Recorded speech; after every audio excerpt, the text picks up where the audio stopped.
Le silence se fit dans la pièce avant même que je lève les yeux.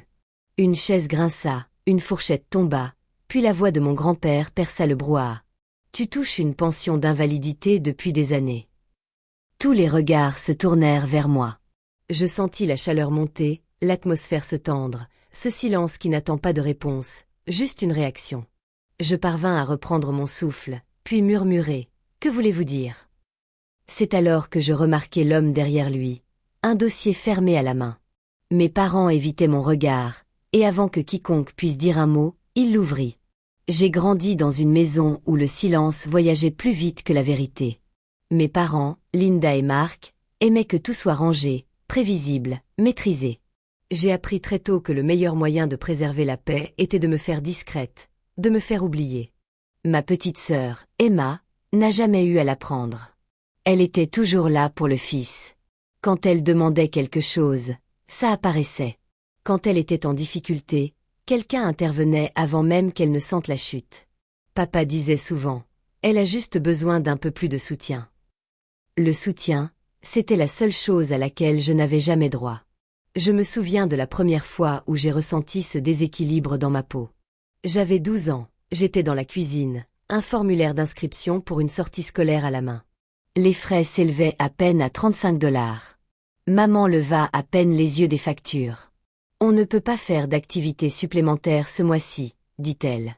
Quelques minutes plus tard, Emma fit irruption, brandissant un prospectus pour des cours de danse. Maman sourit. « Bien sûr, ma chérie. Même semaine, même facture, règles différentes. Au lycée, le schéma ne s'est pas interrompu. Il s'est même accentué. Quand l'ordinateur portable d'Emma a rendu l'âme, papa lui en a commandé un nouveau le jour même. Quand le mien a cessé de fonctionner, il m'a dit d'aller à la bibliothèque. Emma a eu des cours particuliers. Moi, on m'a rappelé de travailler plus. C'était comme ça que ça se passait chez nous. 2 enfants, 2 réalités. Une vérité que personne n'exprimait à voix haute. Puis il y a eu l'accident. Une glissade sur du carrelage mouillé pendant mon service à temps partiel. Mon dos ne s'en est jamais vraiment remis. Je bougeais plus lentement. J'ai appris à porter des charges avec précaution. Je gardais les reçus de chaque flacon de médicaments, car je ne savais jamais quand j'aurais besoin de les économiser. Un jour, j'ai montré la première ordonnance à maman, pensant qu'elle s'inquiéterait. Elle a juste soupiré. « Tu dois être plus forte, Iris. Ne compte sur personne. Compte sur quelqu'un. » Cette phrase est devenue une règle immuable dans tout ce que je faisais. L'université a empiré les choses. Emma est allée dans une école privée à l'autre bout de la ville. Maman s'en est vantée pendant des mois. J'étais à la fac et je travaillais de nuit à ranger des cartons. Quand mes manuels étaient trop chers, j'abandonnais un cours. Quand les options d'Emma ne correspondaient pas à son emploi du temps, ils ont engagé une conseillère pour l'aider.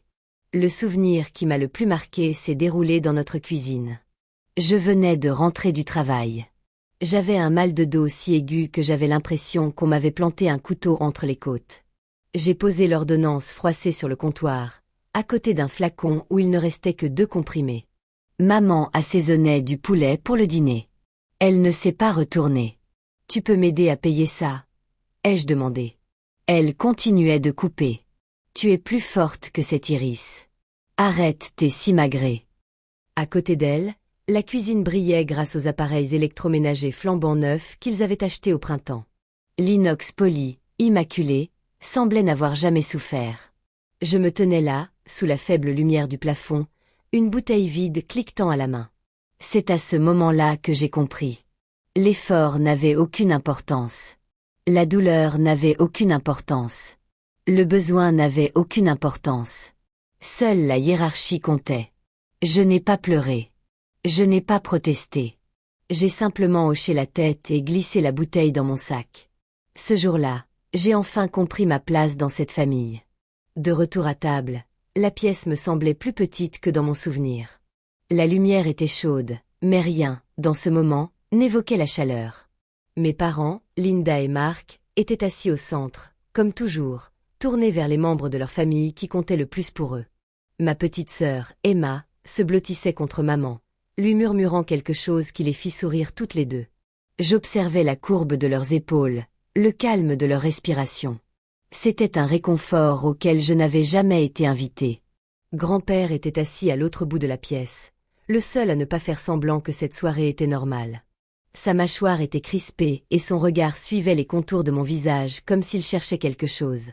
Une confirmation, peut-être une vérité qu'il espérait fausse. L'homme derrière lui, celui qui tenait un dossier fermé, n'avait pas été présenté. Mais je savais qu'il n'était pas de la famille. Son attitude était trop droite, sa présence trop officielle. Plus tard, j'apprendrais qu'il était l'auditeur que grand-père avait engagé. Mais à cet instant précis, il n'était qu'une raison de plus pour laquelle ma poitrine se serrait. Le dîner se déroulait dans un brouhaha incessant. Des banalités, des compliments sur le repas, Emma qui parlait de ses prochaines vacances, mes parents qui acquiesçaient comme s'ils avaient orchestré toute sa vie. Je gardais les mains sur mes genoux, les doigts entrelacés pour les maintenir immobiles. Grand-père ne toucha pas à sa fourchette. Il attendit. Puis il recommença, répétant la même phrase qu'il m'avait lancée quelques minutes plus tôt. Tu touches des allocations d'invalidité depuis des années. Cette fois, il ne cria pas. Il parla calmement, trop calmement, laissant les mots tomber un à un. Le silence retomba sur la table. Une cousine me jeta un regard perplexe. Emma semblait agacée, comme si l'interruption la dérangeait. Je sentis quelque chose s'installer en moi. Pas de peur, pas de colère, quelque chose de plus lourd, une lente prise de conscience que tous ceux qui étaient dans la pièce en savaient plus sur ma vie que moi. Ma gorge se serra. Je m'entendis murmurer la seule chose qui avait du sens. Que voulez-vous dire? Les doigts de maman se figèrent sur sa serviette. Papa fixait son assiette comme s'il allait se perdre dans son reflet. Personne ne répondit. Pas une seule personne. L'homme au dossier fit un petit pas en avant. Et pour la première fois de la soirée, je compris. Quoi que ce soit, ce n'était pas une erreur. Je m'excusai avant que quiconque puisse parler. Personne n'essaya de m'arrêter. C'était ça qui était étrange. On pourrait penser qu'une fille qui quitte une table pleine de familles après avoir été accusée de recevoir des allocations qu'elle n'avait jamais vues aurait au moins fait réagir quelqu'un. Mais rien ne me suivit, si ce n'est le murmure indistinct des conversations, qui reprenait comme on le fait quand on veut faire comme si rien ne s'était passé. Le couloir devant la salle à manger était étroit et sombre. Une photo encadrée de mes parents et d'Emma était accrochée près de la porte, parfaitement éclairée par une petite lampe. Je n'étais pas sur la photo. Je restai un instant devant, laissant l'air frais me rafraîchir la peau. Mon cœur ne battait pas la chamade. Il battait lentement, régulièrement, comme s'il avait enfin renoncé à être effrayé par cette famille. Je pris la bandoulière de mon sac en toile, celui que j'utilisais tous les jours. À l'intérieur, des reçus de participation aux frais médicaux pliés, un flacon de médicaments avec 2 comprimés restants et un petit carnet où je notais mes dépenses médicales. Avant, je pensais que ces détails me rendaient responsable. Maintenant, ils me semblaient être des preuves. Les preuves d'une vie construite sans le soutien que j'étais censé recevoir. Je me glissai dans la salle de bain de l'autre côté du couloir. Le miroir reflétait la lumière diffuse du plafonnier. J'ai pressé 2 doigts sur l'arête de mon nez, mon réflexe habituel, quand une angoisse plus profonde que la colère m'a envahi. Mon reflet était calme, trop calme, comme quelqu'un qui attend des instructions. Je me suis assise sur la lunette des toilettes et j'ai ouvert mon carnet. Chaque page était remplie de dates, de chiffres, l'encre bon marché baignant dans le papier bon marché. Loyer, médicaments, courses, tickets de bus, frais de consultation. J'ai passé mon pouce sur le coin de la page, me souvenant des nuits blanches passées à calculer si sauter un repas me permettrait de gagner une semaine sur mes ordonnances. Je me disais toujours que ces calculs étaient temporaires. J'ignorais que mes parents faisaient leurs propres calculs avec l'argent censé me permettre de survivre. J'ai sorti mon téléphone. Pas de nouveaux messages, pas d'appels manqués, rien de mes parents qui me demandaient où j'étais passé. Comme d'habitude. J'ai ouvert l'application bancaire. Mon solde s'affichait. Faible, prévisible, d'une honnêteté brutale. J'ai fait défiler l'année écoulée. Rien d'inhabituel. Aucun dépôt qui ne me soit pas destiné. Sûrement rien qui ressemble aux allocations d'invalidité dont grand-père avait prétendu l'existence. Mon pouls n'a pas accéléré. Au lieu de cela, une lucidité froide s'installa en moi, celle qui rend tout silencieux et tranchant. Je tapai un courriel au bureau des prestations sociales, les doigts s'activant machinalement. Bonjour, je vous écris pour demander l'historique complet des prestations d'invalidité versées à mon nom. Veuillez confirmer toutes les adresses enregistrées. Merci. Pas de drame, pas d'explication, juste une question qui, depuis 10 ans, aurait dû être la mienne. De retour dans la salle à manger, je ne regagnais pas ma place. Je restais près de la porte, à observer. Grand-père était toujours à son bout de table, les bras croisés. Le contrôleur, un homme nommé Stevens, comme je l'apprendrai plus tard, demeurait debout, son dossier toujours fermé. Mes parents faisaient comme si de rien n'était. Emma consultait son téléphone. J'aurais pu les confronter, leur demander pourquoi ils prenaient ce qui ne leur appartenait pas, pourquoi ils me laissaient vivre dans la précarité pendant qu'ils rénovaient les cuisines et envoyaient Emma en voyage, pourquoi ils disaient à la famille que je refusais de me prendre en main. Mais la confrontation était leur langage, pas le mien. Le silence avait toujours été ma clé de survie. Désormais, il pourrait bien être le fondement de mon pouvoir. J'ai pris mon manteau sur le dossier de ma chaise et l'ai enfilé. Grand-père l'a remarqué. Son regard s'est adouci légèrement, mais il n'a rien dit. Il n'en avait pas besoin. Il savait déjà que je ne partais pas par peur. Je partais pour construire quelque chose. Dehors, l'air était froid, si raréfié qu'il me piquait la gorge. J'ai marché jusqu'au bout de l'allée, le gravier crissant sous mes pas. Les lampadaires bordaient la route comme depuis des siècles. Je me suis arrêté sous l'un d'eux et j'ai ouvert mon sac, en sortant la petite pile de reçus. Des années de survie, sans un sou, complétées par le paiement que j'avais apparemment reçu. Le vent soulevait les coins des papiers. Je l'ai et serré plus fort. Plus tard dans la soirée, en rentrant à mon appartement à Seattle, la lumière du couloir a vacillé comme toujours. Je ne l'ai pas éteinte.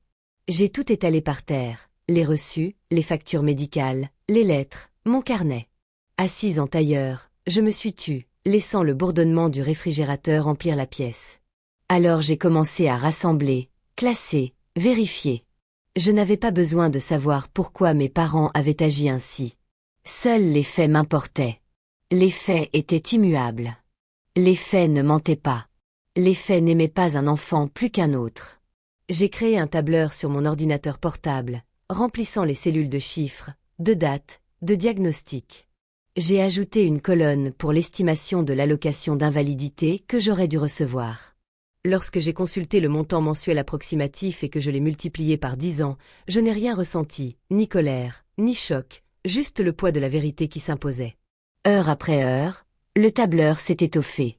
Un plan discret, la carte d'une vie vécue sans l'aide qui m'était destinée. Vers minuit, ma boîte mail a sonné. Le service des prestations sociales avait accusé réception de ma demande. J'ai fixé l'écran, puis les papiers éparpillés autour de moi. J'ai expiré lentement. Cette fois, j'ai murmuré dans la pièce vide. Je ne réparais pas ce qu'ils ont cassé. Le lendemain, en retournant chez mes parents, l'allée était déjà pleine. Les voitures étaient garées le long du trottoir comme si l'on organisait une fête, et non comme si l'on attendait qu'une vérité éclate. Je restai un instant au bord du trottoir, laissant l'air hivernal m'envelopper. Mon souffle s'éleva en fins filaments blancs avant de disparaître.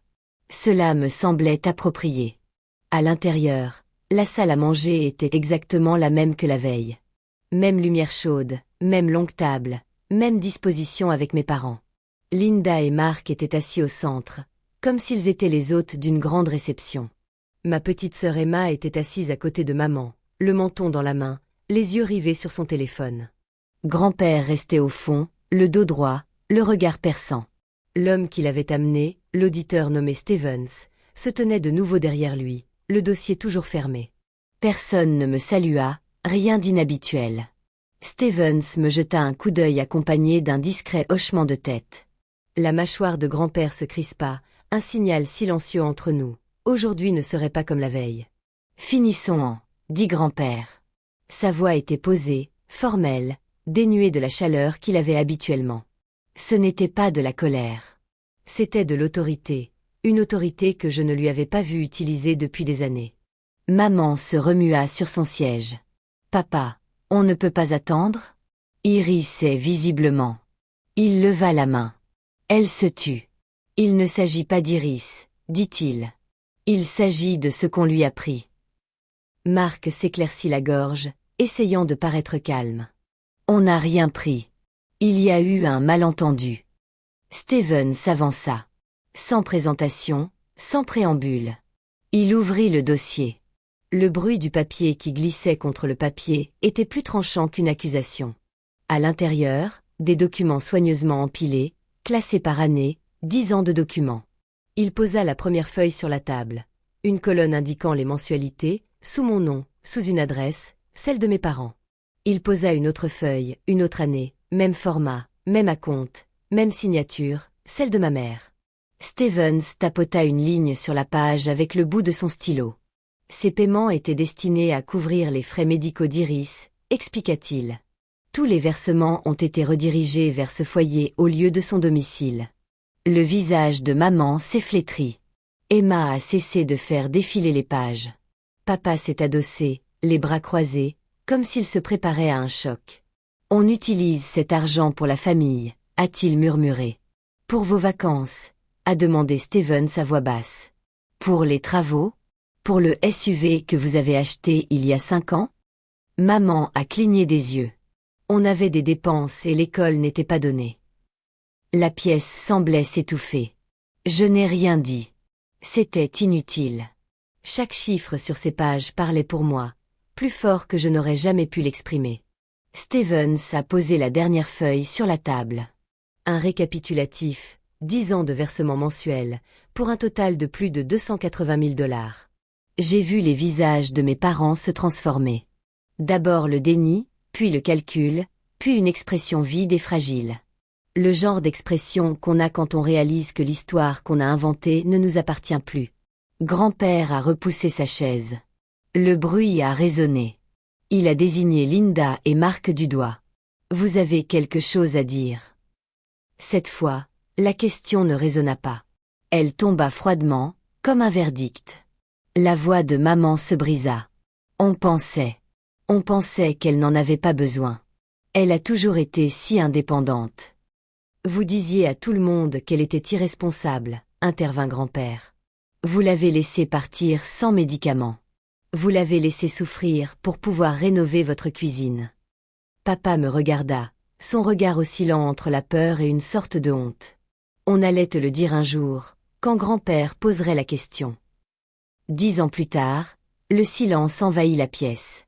Un silence qui, loin de l'apaiser, l'étouffe. Je restais immobile, les mains nonchalamment croisées devant moi, mon sac en toile à mes côtés. Je me sentais étrangement légère. Ni vengée, ni triomphante, juste présente. Enfin, dans un instant qui ne reposait sur le récit de personne d'autre, Stevens ferma le dossier. Les comptes liés à ces dépôts seront gelés le temps de l'enquête. Iris sera contactée directement concernant le remboursement. Maman eut un petit hoquet. Les épaules de papa s'affaissèrent. Grand-père se tourna vers moi. « Tu n'es pas obligé de rester ici, dit-il. Tu ne leur dois rien. » J'acquiesçai d'un signe de tête. Pas à lui, à moi-même. Je pris mon manteau sur le dossier de ma chaise abandonnée. Le tissu était frais, familier. Je l'enfilai, resserrant doucement le col. Pas d'adieu, pas de dernier mot, juste le léger crissement de mes pas tandis que je sortais. Derrière moi, le silence se rompit enfin. Non pas par des cris, mais par le murmure des gens réalisant que la vérité avait déjà tranché. Grand-père conduisait en silence, les mains fermes sur le volant, la route s'étirant devant lui en longues lignes sombres. Les réverbères glissaient sur le pare-brise, découpant mon reflet en fragments. Je regardais chaque morceau de moi-même passer et disparaître comme si je me débarrassais d'un fardeau trop lourd. Il ne me demanda pas si j'allais bien. Il ne remplit pas la voiture d'excuses ni d'indignation. Il laissa simplement le silence s'installer, un silence qui n'exige rien. C'était étrange, presque trop doux. Quand il s'est arrêté devant mon immeuble, il a laissé le moteur tourner. « Ils ne toucheront pas à un centime de plus », a-t-il dit. Pas un seul. Sa voix n'était pas en colère. Elle était définitive. J'ai hoché la tête, mes doigts effleurant la bandoulière en toile de mon sac. À l'intérieur se trouvait le dossier que Stevens m'avait remis avant que nous laissions des copies de tout. Mon nom imprimé à sa place, mon adresse absente de chaque ligne. La preuve qu'il avait été si facile de m'effacer. Je suis sorti et me suis dirigé vers la porte d'entrée. La lumière du couloir vacillait au plafond comme toujours. Mais ce soir, ce vacillement ne me dérangeait pas. Il me semblait authentique. Imparfait, mais à moi. Dans mon appartement, j'ai posé le dossier sur le comptoir. Les feuilles s'agitaient légèrement sur les bords, captant le léger bourdonnement du réfrigérateur. J'ai repensé à la cuisine de mon enfance. Les appareils électroménagers rutilants, les lumières vives, le flacon de médicaments vide caché dans mon sac. Je suis resté là, respirant lentement, laissant le souvenir dériver sans l'interrompre. Cette fois, le silence n'était pas pesant. C'était comme de l'air. Je pouvais enfin respirer. J'ai laissé le dossier sur ma table toute la nuit, imperturbable, son poids stable, ses bords nets sous la lumière du matin. Rien à l'intérieur ne me demandait de pardonner ou d'oublier. Il me demandait simplement de voir les choses telles qu'elles étaient. Les limites ne sont pas bruyantes. Ce sont ces havres de paix où l'on cesse de laisser les autres écrire notre histoire. Si vous avez déjà pris vos distances avec une version de vous-même créée par quelqu'un d'autre, que ceci vous serve de rappel. Vous avez le droit de choisir la vérité qui vous appartient et d'avancer vers la vie qui vous correspond enfin.